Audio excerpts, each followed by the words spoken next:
Hello guys. Ito, gagawa tayo ng ng bawang na ibabad natin sa suka. Kasi marami akong nabili noon na bawang. Kaya gawin kong gamot ko to. Ginaya ko tong amo ko. Ayan oh. Ito, bawang natin. Naging bato na. Kasi nilagay ko sa freezer para hindi masira. Ayan, parang bato na. Naging frozen na guys. Mga kamami, kung gusto nyo iyahin, ito ay natural antibiotic ko kasi napapanood ko lang sa YouTube na ito raw ay antibiotic na natural na wag ka na, hindi mo na kailangan uminom ng yung mga mahirap makabili ng gamot na mamahalin na ano ba yun, yung brand. Ito natural. Ang gusto ko lang naman kasi dito guys natural, walang side effect. Saka hindi kasi ako sanay uminom ng mga gamot galing sa pharmacy, mga binibili sa labas. Dahil may ubo tayo, may ubo ako, kaya sinikap ko bumili ulit ng bawang. Dati grind ko lang, isang tagal na ubos. Pang rekado sa kasi pang rekado ko lang naman yun sa niluluto kong pagkain ko. Tapos minsan nagamit ko rin sa pagluto ng pagkain nila amo para mabilis maubos. Kasi nagrind ko na yun. Ayaw niya pa stock sa ref. Kaya nilagay ko sa ref dito sa kusina. Ito, punong-puno na. Ibabad ko dito sa suka. Bumili ako kanina dun sa pagkababa ako sa MTR. Galing nagatid ng bata. Mahal, 18. Hindi ko lang tinanong, basta binigay ko yung 20. Yung $20, tapos sinuklan na ako ng dos. Naku, kala ko mga 10, 9, $10.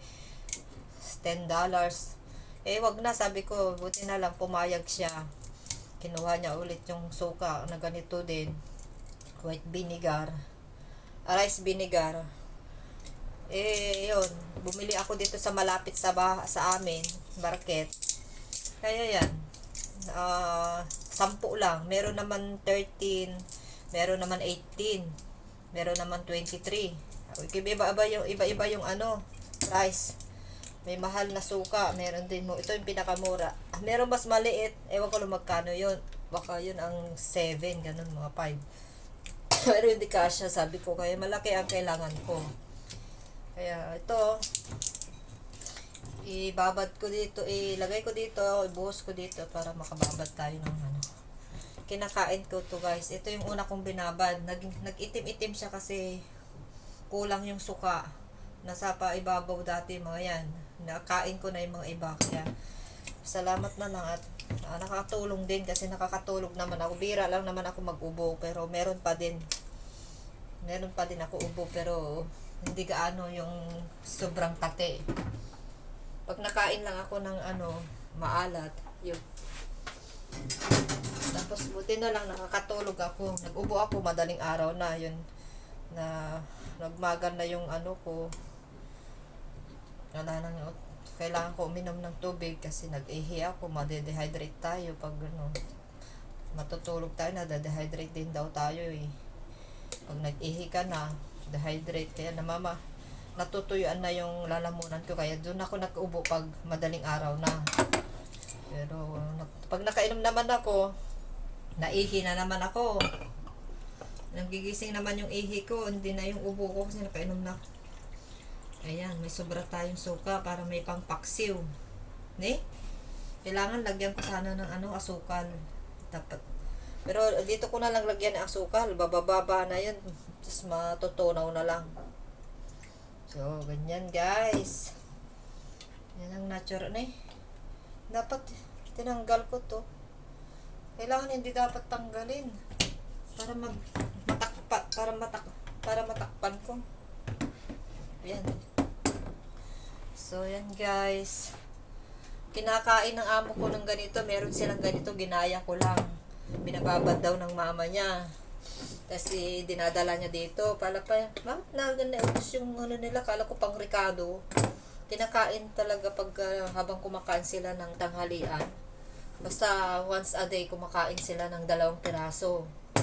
Kaya pala yung bilis mawala yung ubo nila.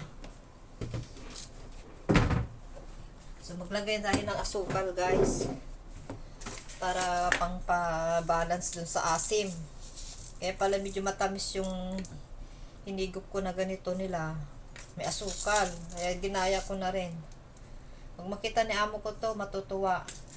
Kasi alam niya ginagaya ko na yung ginagawa nila. Yung kinakain nila. So, marami tayong asukal. Bibili na lang ulit. Pag maubos.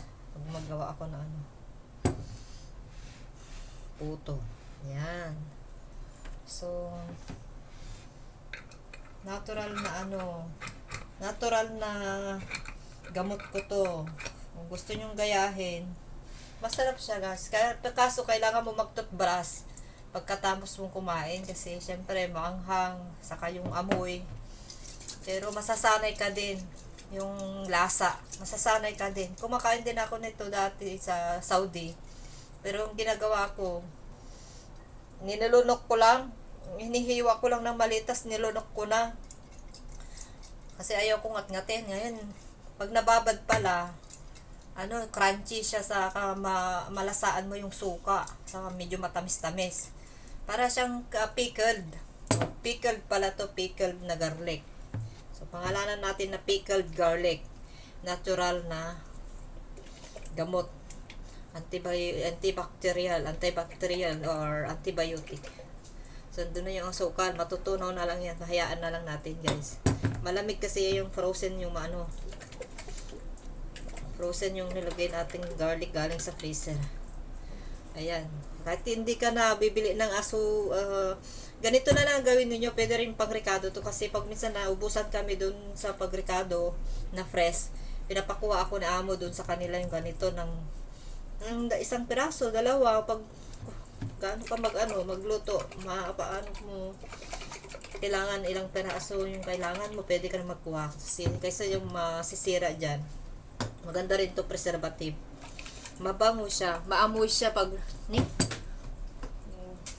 amoy ko na nga yung sopas na pang breakfast. Wala na yung sabaw. Sunog na. Na? Ala. Tumutan ko. Lagay ko lang ng loy. Nag-amoy na. So, bye-bye na guys. Yan. Oh, preservative. Pwede kayong bumili ng ganito yung buka. 'Di ba mura lang to, $12. Ganito na siyang binili ko. Inugasan ko to, guys. Bago ko nilagay sa freezer. Eh, hindi ko na lang inugasan ngayon. Pwede kayong gumawa ng ganito kahit hindi nyo i-freezer. Diyan lang sa labas. Kahit hindi nyo lagay sa ref. Diyan lang sa labas. Tapos pag magrikado kayo, kukutsara na lang kayo ng 1, 2, 3. O di matagal. Hindi kayo maubusan agad ng masisiraan. Kasi ito kasi medyo may time kasi kulang yung suka niya. Ginamit ko sa pangdinakdakan ko kasi yung suka. Pwede rin yung gamitin suka dito. Pag may maririkaduhin kayo dinakdakan o kayo kilawin. So bye-bye na guys. May upload na tayo. So ayan, magpapakita naman tayo. Malamig guys, kaya ako kasombrero. Maglinis na tayo. Kakain muna ako ng breakfast kasi kape lang kinain ko kanina, saka banana.